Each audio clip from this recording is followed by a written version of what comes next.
আসসালামু আলাইকুম আরহামাতুল্লাহ। প্রিয় দর্শক, আজ পবিত্র সোমবার।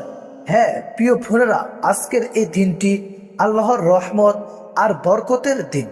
আল্লাহ তাআলা বলেন যে আমার দিকে ফিরে আসে, আমি তার দুঃখ দূর করি, রিজিক বাড়িয়ে দেই এবং তার জন্য কল্যাণের দরজা খুলে দেই। দুনিয়াতে আমাদের অনেক অভাব, অনটন, চিন্তা, ফিকির লেগেই থাকে। কারো টাকার অভাব, কারো সংসারের সমস্যা, আবার কারো ব্যবসা বা রিজিকের কষ্ট। কিন্তু আল্লাহর কাছে চাইলে, আল্লাহর কাছে কান্নাকাটি করলে আল্লাহ তাআলা সেই দুঃখ কষ্ট দূর করে দেন। আজ আমি আপনাদের জন্য দুটি দোয়া শিখিয়ে দিচ্ছি, যা রাসূলুল্লাহ সাল্লাল্লাহু আলাইহি ওয়াসাল্লাম আমাদের শিখিয়েছেন। নিয়মিত পড়লে ইনশাআল্লাহ আল্লাহ তাআলা অভাব অনটন দূর করে দিবেন, রিজিকের দরজা খুলে দিবেন এবং অন্তরে সুখ শান্তি দান করবেন। প্রথম দোয়া, আল্লাহুম্মা কফিলি বিহালালিকা আন হারামিক ওয়া আগনিনি বিফাদলিকা আম্মান সিওয়াক।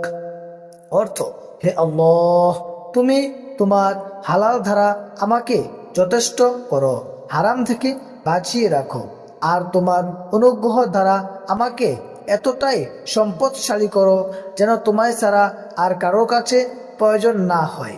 দ্বিতীয় দোয়া, রব্বি ইন্নী লিমা আনজালতা ইলাইয়া মিন খাইরি ফাকির।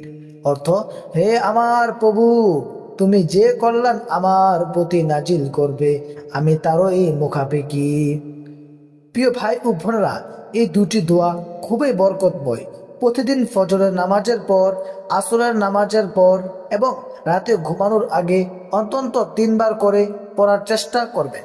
পড়ার সময় মন থেকে দোয়া করবেন যেন আল্লাহ আপনার সব দুঃখ কষ্ট দূর করে। বিশ্বাস রাখুন, আল্লাহর কাছে যে হাত তোলে সে কখনো খালি হাতে ফিরে যায় না।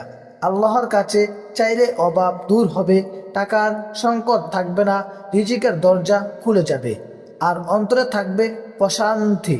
হে আল্লাহ, আমাদের সকল বোনদের রিজিকের বরকত দান করুন, টাকার অভাব দূর করুন এবং দিনী দুনিয়ার শান্তি দিন। আমিন ইয়া রাব্বাল আলামিন।